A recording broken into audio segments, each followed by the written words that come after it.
हरियाणा विधानसभा के मॉनसून सत्र की और कार्यवाही शुरू हो चुकी है। दूसरे दिन की आइए सीधे आपको इस कार्यवाही को दिखाते हैं। आप समय सीमा तय करो भाई, 1 महीने में हमारे को सारे रेजोल्यूशन भेज दो। आपकी जो भी टर्म्स कंडीशन है उनको आप आदेश दे के कहो भाई ये पूरी कराओ, और आप 1 महीने में भेज दो। ये कब करेंगी? ये सरकार भी 2 साल 2 महीने की रह रही है, अगली सरकार करेगी। हो सकता है आपकी आज, मैं नहीं कह रहा, लेकिन मैं ये कह रहा हूं अगर सारी चीजें ऑनलाइन कर दोगे तो वोट भी ऑनलाइन हो जाएगा। एमएलए के पल्ले तो कुछ है ही नहीं, ना कोई नौकरी। भाई भी यूं कहे भाई तो क्या गया एमएलए बना, रिश्तेदार कहे तू क्या गया एमएलए बना भाई, और ट्रांसफर खातर नुका बुलाए ऑनलाइन हो गया। मैं ये कहता हूं इसको सरल करो, समय सीमा तय करो। धन्यवाद धन्यवाद। श्री सतप्रकाश जी। 22 आ गए अब तो answer is laid on the table. एक मिनट माननीय स्पीकर महोदय, आदरणीय अध्यक्ष जी, मैं एक मिनट हाँ, आदरणीय अध्यक्ष जी, हम 3 महीने का समय सभी जो डीएमसीज हैं उनको दे देंगे कि 3 महीने के अंदर ये रेजोल्यूशन वहां से पास करके भेजें, और इसके अगले 3 महीने में हम ये कार्य करने का काम। एक मिनट बैठ जाइए, ऐसे नहीं नहीं ऐसे नहीं। सतप्रकाश जी, सतप्रकाश जी। 22 sir answer laid on the floor. माननीय स्पीकर महोदय, माननीय स्पीकर महोदय, आंसर मुझे जो दिया गया है कि जमीन नहीं छोड़ी जाएगी और कानून के अनुसार मुआवजा दिया जाएगा। माननीय स्पीकर महोदय, मैं आपके माध्यम से, माननीय मुख्यमंत्री जी भी हैं और माननीय डिप्टी सीएम साहब भी हैं, आज अभी उस जमीन का अवार्ड नहीं हुआ है और आज के दिन उस जमीन की कीमत 5 करोड़ प्रति एकड़ से ज्यादा की है, जबकि 2010 के हिसाब से 55 लाख रुपए। अगर उस जगह 55 लाख रुपए में 100 गज का प्लाट भी आ जाए तो माननीय स्पीकर महोदय, मैं मान सकता हूं बात। हमारे वहां के किसानों के साथ 2011 में तत्कालीन कांग्रेस सरकार ने जो लूट मचाई थी, उसका दुष्परिणाम के कारण आज हम भुगत रहे हैं। लेकिन माननीय मुख्यमंत्री जी ने पूरे हरियाणा का, पूरा प्रदेश का भला किया है।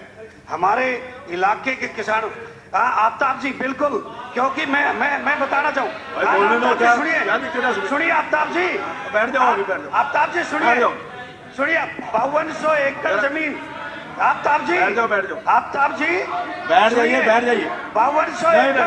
5200 एकड़ जमीन 20 अप्रैल 2011 को आपने की और 2200 एकड़ छोड़ दी। 1128 एकड़ का आपने 200 करोड़ मुआवजा जमा कराया और अगले दिन 200 करोड़ वापस काट लिया। आपके पास देने के लिए पैसे तो थे नहीं, और उसके बाद ये 1810 और है, ये आपने किसको कोर्ट में जा दिया। आपका करा धरा है, वास्तविकता है। अब तो इसीलिए हम कह रहे हैं कि आपने कर दिया, लेकिन माननीय मुख्यमंत्री जो चीजें रिकॉर्ड की हैं वो, आप सच्चाई, जो चीजें रिकॉर्ड हैं वो बोल रहे हैं ना, वो पूरे हाउस को, पूरे हाउस को नहीं, बिल्कुल ये आप की हमें तकलीफ है। मेरे इलाके के साथ अन्याय हुआ है और आप लोगों ने किया है, मुझे दर्द है मेरे दिल में। आपने वहां 2.5 लाख में, 10-10 लाख में रॉबर्ट बेड सारी जमीनें दे दी, सारी जिसमें जीवा है उनको दे दी, लूट मचाई थी। माननीय स्पीकर महोदय, मैं आपके माध्यम से माननीय मुख्यमंत्री जी से मैं अनुरोध करना चाहूंगा कि इस जमीन को छोड़ने की कृपा करें।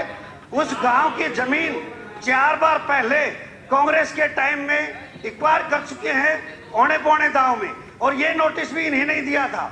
मेरा अनुरोध माननीय मुख्यमंत्री जी से कि इस जमीन को छोड़ने की कृपा करें और वर्तमान जो रेट है, बाजार रेट है वहां का, उस अगर कम से कम वहां का जो रेट है, जो जरूरी है, उतनी जमीन लेकर वर्तमान बाजार रेट दे दिया जाए। मेरा यही अनुरोध आप लोगों से।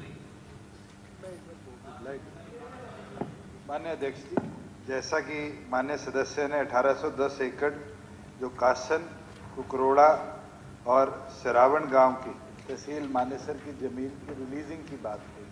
माननीय सदस्य खुद पढ़े लिखे वकील हैं और माननीय सुप्रीम कोर्ट के आदेश अनुसार हमें एक्विजिशन प्रोसेस को आगे ले जाना पड़ेगा। पिछले दिनों वहाँ के लोकल्स भी अलग अलग डेलीगेशन पे मुझे भी मिले, माननीय मुख्यमंत्री से भी मिले, और वो भी इस चीज़ को मानते हैं कि आज सुप्रीम कोर्ट के आदेश के बाद रिलीज़ करना पॉसिबल नहीं है। और हमारे को डायरेक्शंस भी है कि आगामी 17 अगस्त तक जो प्रोसीडिंग्स हैं उसको कंप्लीट कर कर उसकी रिपोर्ट कोर्ट में देनी है। तो 16 से पहले जो एक्विजिशन की आगे की प्रोविजंस है उसको हम टेक फॉरवर्ड कर रहे हैं, पर बिल्कुल सरकार विचार कर रही है कि उसके लिए कोई ना कोई प्रावधान बनाया जाए।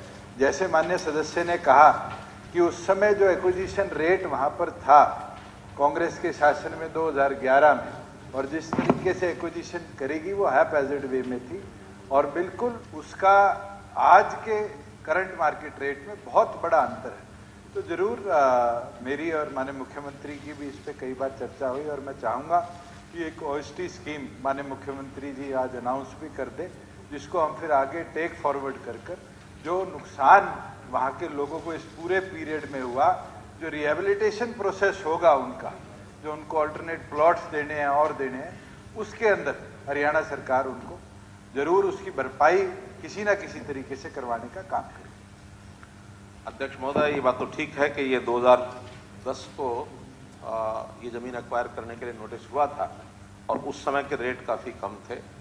अब चूँकि वहीं के जो किसान बंधु हैं वो सुप्रीम कोर्ट में गए और सुप्रीम कोर्ट में केस चलते चलते 2020 में जाकर के ये निर्णय हुआ कि नहीं, ये ज़मीन एक्वायर होगी और उसी रेट पर होगी। उसमें काफ़ी सरकार के ऊपर उन्होंने रेस्ट्रिक्शन लगाई हैं।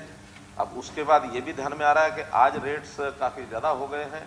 हम चाहते हुए भी बहुत अभी सुविधा यानी अनाउंस उसमें अवार्ड में तो नहीं कर सकते हैं, लेकिन जैसा योजना हमारी है कि हम आउस्टीज में जो प्लॉट उनको देना होता है उसके ऊपर हम कोई ना कोई रियायत इनको दे करके कोशिश करेंगे कि इनकी जो आज की कीमत है वो उतनी नहीं तो उसके नज़दीक कहीं ना कहीं पहुँचा सकें।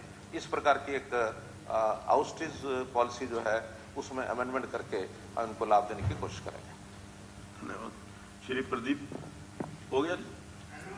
मुख्यमंत्री महोदय, मेरा इसमें एक अनुरोध जरूर आपसे है, क्योंकि 16 तारीख जैसे आपने बताया है और उससे पूर्व इनका अगर हो जाए तो एक चाहे लैंड पूलिंग में, ताकि उनको किसी तरह की कोई नुकसान की भरपाई। और एक मेरा अनुरोध और है माननीय मुख्यमंत्री जी, जो 65 एकड़ इसके अंदर है जहाँ गरीब लोग रह रहे हैं बिल्कुल 100 गज के, चाहे भले ही न्यायालय का आदेश हो, लेकिन ये हाउस सुप्रीम है और उन गरीब लोगों को बचाने के लिए 60-65 एकड़ जहाँ गांव बचा हुआ है उस जमीन को जरूर छोड़ने की आप इसके साथ साथ और कृपा करें। मेरा यह अनुरोध है। पहले से हमारी पॉलिसी है कि जहां उस समय गांव बसा हुआ था, उस समय मकान बने हुए थे, उस एरिया को रिलीज करने का हमारा प्रावधान है, उसका जरूर अवार्ड सुनाते समय ध्यान रखें।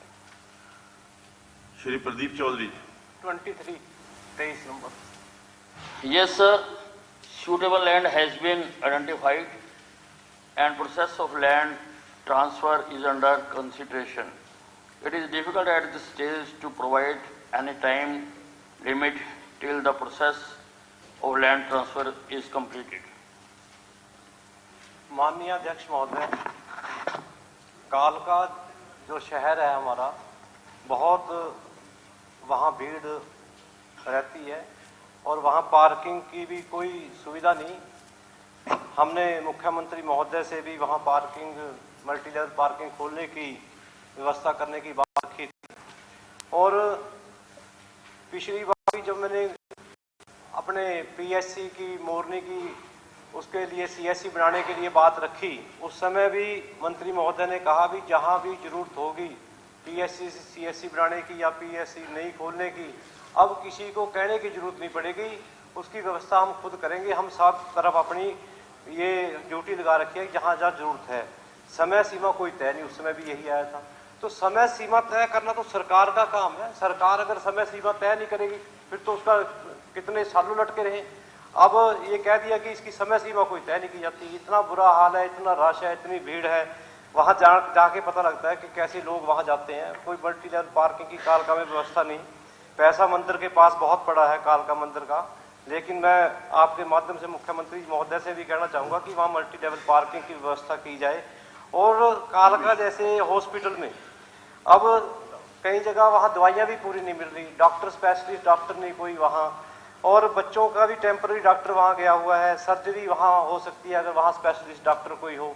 इसी तरह हमारा रैपर रानी जो CHC है वहाँ भी उस ब्लॉक में पूरे में जी पूरा हेल्थ डिपार्टमेंट नहीं डिस्कस नहीं, करना। तीन है मेरे तो तीन है। आपका प्रश्न सिर्फ जो मैं ये कह रहा हूँ नागरिक हॉस्पिटल को लेकर के है, मैं ना ये कह रहा हूँ PHC के लिए, CHC के लिए, ना मल्टी लेवल। मैंने ये कहा PHC के लिए कालका की समस्याएं बहुत है, मैं समझता हूँ, लेकिन आपका प्रश्न तो ये है ना। मैंने ये कहा भी PHC को CHC का बनाया, कोई समय सीमा तय नहीं। आज हॉस्पिटल बाहर कोई समय सीमा तय नहीं, तो इस पर विचार किया जाए और उसको बहुत दिक्कत परेशानियां उसका हल किया जाए और डॉक्टरों की कमियां पूरी की जाए। अध्यक्ष महोदय, सदस्य की बात जो उन्होंने रखी है कालका में वो बिल्कुल वाजिब है, और उसका मुख्यमंत्री जी ने संज्ञान लेते हुए घोषणा की कि वहाँ पर सूटेबल लैंड का चयन करके वहाँ पर इसको स्थानांतरित कर दिया जाए। हमने टिपरा गांव में लैंड आइडेंटिफाई कर ली है, 10 एकड़ लैंड हम वहाँ पर ले रहे हैं, वो म्यूनिसिपल कमेटी की लैंड है, उसके लिए प्रोसेस स्टार्ट कर दिया गया है। और मैं सदस्य को बताना चाहता हूँ कि इस साल के अंदर अंदर हम उस पर काम शुरू कर देंगे। अध्यक्ष महोदय, आपके माध्यम से मैं एक निवेदन करना चाह रहा हूं सभी सदस्य बंधुओं से कि बहुत बार डिमांड आती है, उस डिमांड में फिजिबिलिटी भी डिपार्टमेंट की ओर से ये लिख करके आती है कि जमीन का प्रबंध हो जाए तो ये काम संभव है। अब हम भी उस उत्साह में वहाँ घोषणा करते हैं क्योंकि किसी सदस्य, माननीय सदस्य ने कहा है या वहाँ के लोगों की डिमांड है।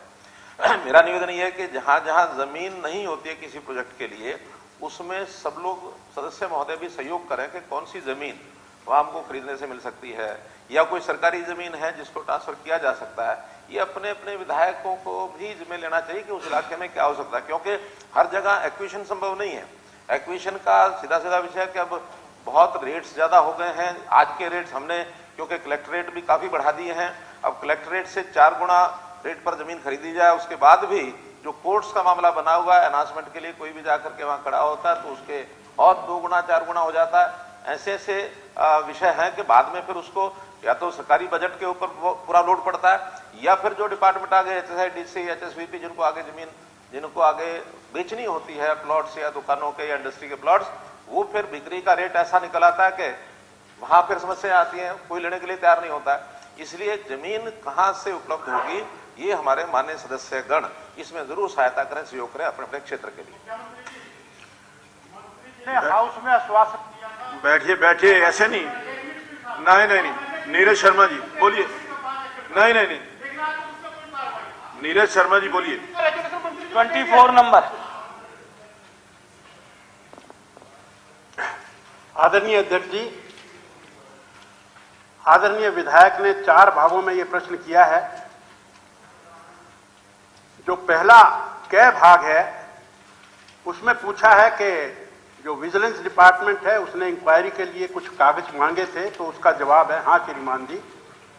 उन्होंने 27/7/2020 को कागज मांगने का एक पत्र दिया था।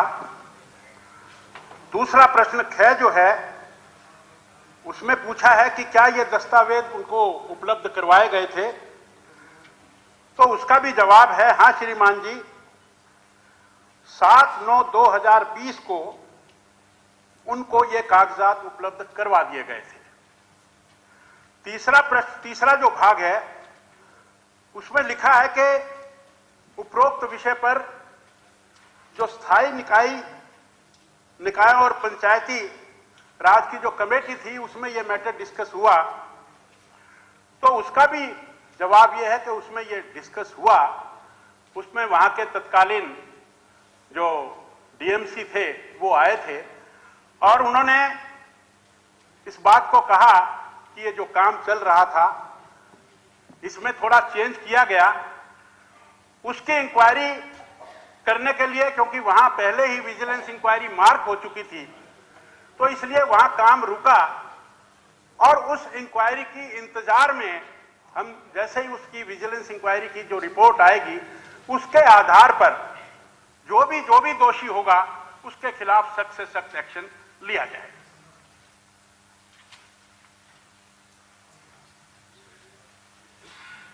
महोदय, हमें बड़ा दुख होता है जब इस हाउस में कागज दिए जाते हैं उसमें सही फैक्ट नहीं रखे जाते। मेरे समक्ष 2 कमल जी हैं। एक कमल जी आज मंत्री बन के जवाब दे रहे हैं, एक कमल जी जो 21 सितंबर 2021 को मीटिंग हुई थी उस कमेटी के चेयरमैन थे। और उस कमेटी के अंदर जब मैंने पूछा कि साहब विजिलेंस डिपार्टमेंट को आपने कागज दे दिए, तो 21 सितंबर 2021 को माननीय सचिव महोदय ने कहा जी हम जल्दी से जल्दी कागज उपलब्ध करा देंगे। और माननीय चेयरपर्सन साहब का ही उस कमेटी में ये जवाब था, Hence the approval of government may be obtained to regularize the expenditure at the earliest. A huge same payment may be held until the proper approval from the state government is not received. Strict action may be initiated after the receipt of approval against erring officials who did not got prior approval of such big tender work and executed at the own level. The matter was brought to the notice of the authority of Municipal Corporation Faridabad for early compliance by audit requisition number 7 dated 27/8/2018। मुख्यमंत्री घोषणा है, ये कई करोड़ का tender है, लगभग 100 करोड़ का। मंत्री जी ने कहा छोटा सा बदलाव हुआ, छोटा सा नहीं हुआ साहब। पंचायत राज कमेटी के अंदर आया हुआ है कि 16 करोड़ का चेंज हुआ, इसके अंदर 16 करोड़ का। 16 करोड़ की रकम कम नहीं होती। मंत्री जी स्वयं अध्यक्षता कर रहे थे उस कमेटी की। और 26 फरवरी 2018 को स्थानीय सांसद और उस समय के स्थानीय विधायकों के साथ मीटिंग हुई। उसमें कहा गया कि भाई ये एरिया लो लाइन एरिया है। नीरज जी, सर मैं रिकॉर्ड पढ़ रहा हूं और मैं सप्लीमेंट्री पूछ, हाँ सप्लीमेंट्री यही है सर, कि इसके अंदर आप इसको आरएमसी बना दो। साथ में मुद्दा यह भी था कि हार्डवेयर से प्याली की सड़क भी बने, जिसमें एक बच्चा भी शहीद हो गया हमारा। मैं सिर्फ मंत्री जी से पूछना चाहता हूं, 2018 का मसला है, विजिलेंस डिपार्टमेंट 2019 से कागज मांग रहा है। मैं हर दरबार पे गया, मुख्यमंत्री जी ने हाई पावर परचेज कमेटी बनाई, मैंने उनको भी एक एक कागज दिए, एक एक सदस्य को, एक सदस्य को नहीं, 9 के 9 सदस्य को दिए। किसी का एक जवाब ये तक नहीं आया कि साहब आपकी चिट्ठी मिल गई है। रिमाइंडर तक दे चुका हूं मैं 2-2। और ये इतना बड़ा घोटाला है, इतना बड़ा घोटाला अध्यक्ष साहब, मैंने अफसरों के नाम मांगे, नाम नहीं दिए। मंत्री जी महकमे के मालिक है, हमारा फरीदाबाद नगर निगम चुना हुआ सदन है, 40 सदस्य हैं, फाइनेंस कमेटी है। क्या एक नगर निगम कमिश्नर को इतनी पावर है कि एक चीफ इंजीनियर की स्तुति पे स्कोप भी चेंज कर दे, स्पेसिफिकेशन भी चेंज कर दे? यहां मंत्री जी कह रहे हैं छोटा सा चेंज, और वहां अपने जवाब में जो अंग्रेजी में पढ़ा हुज अमाउंट है। सिर्फ मंत्री जी मुझे एक बात बता दीजिए, विजिलेंस डिपार्टमेंट को सारे डॉक्यूमेंट कब तक चले जाएंगे? 5 साल हो गए, माननीय मुख्यमंत्री जी भी बैठे हैं, विजिलेंस डिपार्टमेंट है। मैं तो चाह रहा था विजिलेंस डिपार्टमेंट जवाब देगा इसका, कब तक एफआईआर दर्ज हो जाएगी और दोषी कब तक गिरफ्तार हो जाएंगे? घोटाला तो हुआ, ऐसा तो है नहीं कि नहीं हुआ। 1 मिनट चला, ठीक।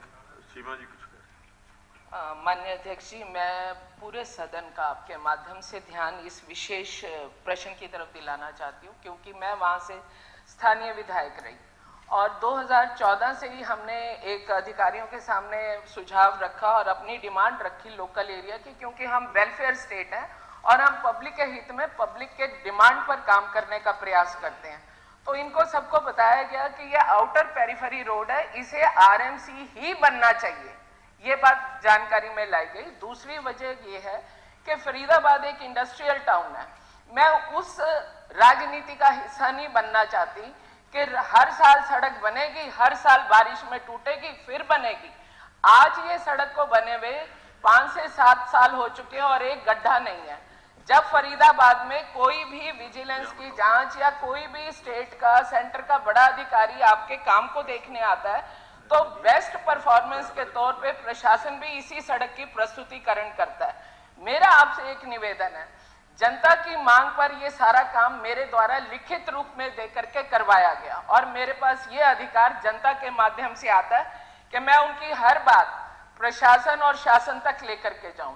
मेरा आपसे सिर्फ इसमें एक मैं विशेष आपकी दखल चाहती हूं कि यदि इसमें कोई पैसे का घोटाला है तो जो कसूरवार है उन पर कार्रवाई होनी चाहिए, अगर चोरी चकारी है। और यदि इसमें काम वो करवाया गया जो जनता की इच्छा है और मेरे लेटर हेड पे लिखित गया हुआ है, तो इसमें सरकार की जिम्मेवारी बनती है कि वो इस विषय को सरकार में ला करके इसे अनुमति ग्रहण करे, इसे अनुमति प्रदान करे। और अंत में मैं एक लाइन और जोड़ना चाहती हूँ। आज भी अगर हम अधिकारियों को कहते हैं, क्योंकि कुछ हिस्सा इस सड़क का रह गया था, आज भी जब हम अधिकारियों को कहते हैं कि वो वाला हिस्सा सिर्फ इस सड़क का टूटा हुआ है, हम कहते हैं इसे आरएमसी करो, वो हमें बार बार जवाब देते हैं कि विजिलेंस जांच में है। मेरा आपसे निवेदन है इस विशेष तौर इस मुद्दे को चाहे आप प्रिविलेज मतलब एक स्पेशल कमेटी गठन करें माननीय हमारे यूएलबी मंत्री के नेतृत्व में, और इसका हल जरूर निकालें, क्योंकि यहाँ पर जो भी कुछ हुआ सीमा त्रिखा और मेरे बड़े भाई आदरणीय चौधरी कृष्णपाल जी को हमने सभी को साथ लिया था, लेकिन मैं अपने ऊपर इसको ओन करती हूँ कि मेरे कहने पर यह सारा काम हुआ। और इस काम में यदि कोई पैसे का घोटाला है तो आप उसकी जांच कराएं, लेकिन अगर उसकी जमीन में अगर कन्वर्ट करने का तो उसे पास कर सकती है, सरकार पे अधिकार है। धन्यवाद। 5-7 साल नहीं हुए जी, सदन में बात आई है, ये मिनट्स ऑफ द मीटिंग है। 26 फरवरी 2018 को मीटिंग हुई है कृष्णपाल जी की अध्यक्षता में, बहन जी भी थी, भाई मूलचंद शर्मा जी भी थे, तत्कालीन विधायक नगेंद्र भड़ाना जी भी थे, और मीटिंग के अंदर बड़ा क्लियर लिखा है कि टेंडर की डीनिट में आरएमसी का कोई जिक्र नहीं है। 100 करोड़ का टेंडर है, मुख्यमंत्री जी की घोषणा है, डीपीआर बनी होगी, कंसल्टेंट अपॉइंट हुआ होगा, थर्ड पार्टी इंस्पेक्शन हुई होगी, 5-6 करोड़ तो इसी में चला गया, फिर वो सब बेकार थे। पहली लाइन लिखी है, it will serve up to 2038, नाच गोदाम के सामने। आज भी वहां सीवरेज की लाइन नहीं मिलाई गई, 2 साल में सड़कें टूट गई। घोटाला है नहीं है, जांच क्यों नहीं करा रहे जी? 5 साल हो गए, सिर्फ चिट्ठी चल रही है। आप इसका एक टाइम बाउंड कर दो, इतने दिन में कागज देंगे, एफआईआर दर्ज करेंगे और सड़क का काम चालू होना चाहिए। हम भी इस फेवर में जरूर हो सड़क का काम चालू। नीरज विधायक साथी ने मेरा भी नाम लिया है, कृष्णपाल गुर्जर जी का भी नाम लिया है, और बार बार एक बात का इस फरीदाबाद में एक शोर हुआ जाता है, बार बार फरीदाबाद का विकास का काम रुका हुआ है, घोटाला घोटाला घोटाला, और बार बार इस बात के अधिकारियों को डराने का लोग प्रयास कर रहे हैं कि शहर में काम न हो। और जब से प्रदेश के मुख्यमंत्री मनोहर लाल जी के नेतृत्व में फरीदाबाद के अंदर जो सड़कें बनी है, सरकार के 8 साल हो गए, 7 साल बने, 1 इंच भी किसी भी सड़क पे 2 रुपए का कोई खर्चा नहीं है। और जब पूर्व की सरकार बना करती थी, एक बारिश हुआ करती थी, वो सारी सड़क नाले में बह जाया करती थी। उसका उदाहरण एनआईटी है। इनके पिता नहीं, अध्यक्ष जी मुझे मेरा नाम लिया है 2005 में 2009। अध्यक्ष जी एक मिनट बात, अध्यक्ष जी मैं अपनी बात कहूंगा। भाई ने, छोटे भाई ने, भाई एक मिनट चुप रहे, एक मिनट अध्यक्ष जी, छोटे भाई ने मेरा नाम लिया, मैंने तभी आपको 2009 के बाद कोई फरीदाबाद में एक सड़क रही हो, एक तारकोल की सड़क सारी बहकर सड़क बह गई, एक सड़क बता दे। बार बार सीबीआई की बात करते हैं, बार बार बिजनेस के बार बार नाटक बजा कर 2009 में जो सड़क बनाई हो, एक भी फरीदाबाद ईंट नहीं हो, एक रोड ही नहीं हो। इस विधानसभा ये बता दें इनकी सड़क एक भी हो। आज जो काम हुआ है उसे बार बार आरोप लगाने का काम करते हैं। नहीं देखिए, एक बात देखिए, ये जो विषय है कहीं ना कहीं प्रोसीजरल लैप्स है, जो इसकी प्रोसीजर को फॉलो नहीं किया गया। मुझे जो लगता है वो प्रोसीजर को कंप्लीट करा करके, अगर प्रोसीजर के अंदर कोई कमी रही है, क्यों कमी रही है, उसका कारण क्या है, वो भी पता लगना चाहिए। लेकिन जो अगर कहीं गड़बड़ हुई है, जो उन्होंने कहा कि उसकी जांच होनी चाहिए, तो मेरा तो निवेदन है कि इसके ऊपर कोई एक जल्दी से एक्शन लेकर के ऑन द स्पॉट विजिट करके कोई एक कमेटी वहां जाकर के ऑन द स्पॉट विजिट करे और उसके ऊपर तुरंत निर्णय ले। क्योंकि सड़क जो बनी हुई है, जिसके ऊपर पैसा सरकार का लगा हुआ है, वो खराब हो जाएगा अगर वो पूरी नहीं बनी तो। सिर्फ एक बात मुझे रखने का मौका दिया जाए। एक मिनट, मेरे को एक बात, किसी ने कहा कि हमने रेगुलर करने के लिए फाइल सरकार के पास भेजी है और वो कमेटी की रिपोर्ट के हाउस पास भी कर चुका है। सचिव महोदय ने कहा अब हम इसको रेगुलर नहीं कर सकते। इसके एक मिनट, मुझे लगता है कि इसकी आप मंत्री जी कोई ना कोई कमेटी बना करके इसकी जल्दी नहीं, विजिलेंस जांच चलती रहे लेकिन वो काम तो हो जाए। अध्यक्ष महोदय, विजिलेंस की जांच जो चल रही है, उन्होंने जितने डॉक्यूमेंट्स डिपार्टमेंट से मांगे थे सभी डॉक्यूमेंट्स डिपार्टमेंट ने दे दिए हैं। अब हम उन्हीं को कहेंगे कि इस जांच को शीघ्र जल्दी पूरा करें और अगर कोई उसमें कर्मचारी अधिकारी दोषी पाया जाता है उसके खिलाफ एक्शन भी लेंगे। और एक विषय मैं और इसमें जोड़ना चाह रहा हूं, हमारे बहुत पुराने लोग वकील बंधु हैं, हो सकता है उसमें कोई मेरे कहने में अगर कोई कठिनाई यानी कमी रह जाए तो आप उसको पूरा करना।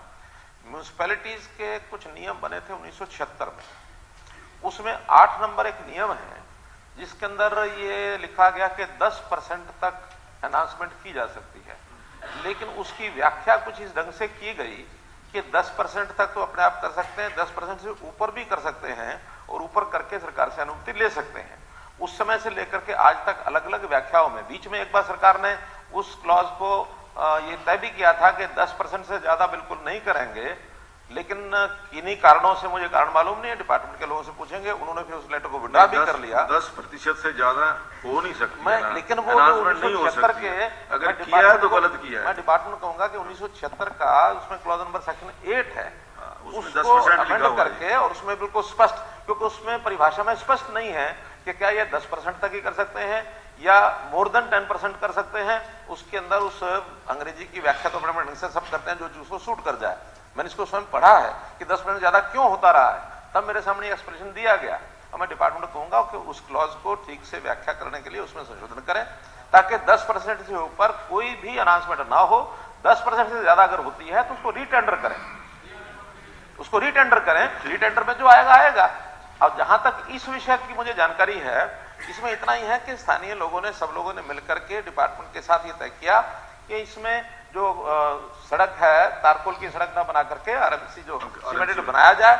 उन्होंने जो साथ में उसी समय टेंडर दिए थे आरएमसी के, उस रेट को बेस मान करके उस रेट को पास किया, उसी समय किया और साथ में ही सड़क बनी वो। तो इसलिए रेट आरएमसी का तो आरएमसी होगा, तारकोल का और आरएमसी का अंतर बहुत होता है, तो अंतर है तो स्वाभाविक है बनाने वाला उस अंतर को लेगा ही लेगा। हाँ, इसमें भी अगर कोई प्रोसीजरल लैप्स हुआ जिसके अंदर कोई किसी प्रकार की करप्शन हुई है तो निश्चित रूप से जैसे ही जल्दी से जल्दी हम आग्रह करेंगे अपने विजिलेंस को कि जल्दी से जल्दी उसकी जांच करें और जांच करके उसके खिलाफ हम कार्रवाई करें। लक्ष्मण सिंह यादव जी, क्या ये टाइम नहीं है तो टाइम थोड़ा। धन्यवाद अध्यक्ष जी। 25 क्या नहीं श्रीमान जी, नहीं श्रीमान जी। अध्यक्ष महोदय, आपके माध्यम से शिक्षा मंत्री जी से मैं निवेदन करूंगा कि हमारे यहाँ से यूनिवर्सिटियों का डिस्टेंस 125 और एक तरफ 50 है, तो बहुत दूर डिफरेंस है। इसलिए अगर ये यूनिवर्सिटी खुलती है तो उस क्षेत्र के लोगों को काफ़ी फायदा होगा। दूसरा मेरा निवेदन है कि वर्तमान परिस्थिति में अगर यूनिवर्सिटी नहीं बनाना चाहते तो भविष्य में जरूर इसको जोड़ के रखें ताकि भविष्य तो कम से कम सुरक्षित हो सके। दूसरा, इसी में ही मैंने एक और डिमांड की थी, अगर भगत फूल सिंह यूनिवर्सिटी का ये रीजनल सेंटर है लुला हीर में, तो मैं ये चाहता था कि उसकी दूरी 125 किलोमीटर है, लेकिन हमारे जिले में जैसे यूनिवर्सिटी है इंदिरा गांधी यूनिवर्सिटी मीरपुर में, उसका डिस्टेंस 44 किलोमीटर है। तो उस यूनिवर्सिटी पे इस रीजनल सेंटर को जोड़ दिया जाए ताकि 125 किलोमीटर जाने की जरूरत ना पड़े।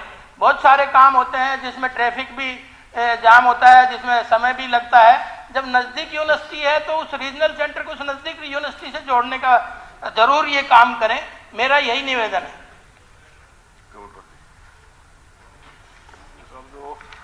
इन्होंने, क्योंकि यूनिवर्सिटी की तो कोई संभावना ही नहीं है, 405 बच्चे केवल अभी हैं, वर्तमान में नहीं है, भविष्य में कर दें। हाँ, नहीं मैं कह रहा, जो मीरपुर यूनिवर्सिटी है वो बिल्कुल इसके नजदीक है, लेकिन वो कोएड यूनिवर्सिटी है। तो मेरा मानना है कि अगर उसमें आप जोड़ना चाहते हैं तो ये आपका कॉल, ये जो आपका सेंटर है ये भी कोएड करना पड़ेगा। अगर आप इसके लिए तैयार हैं तो उसके लिए हम विचार कर लेंगे। ये आप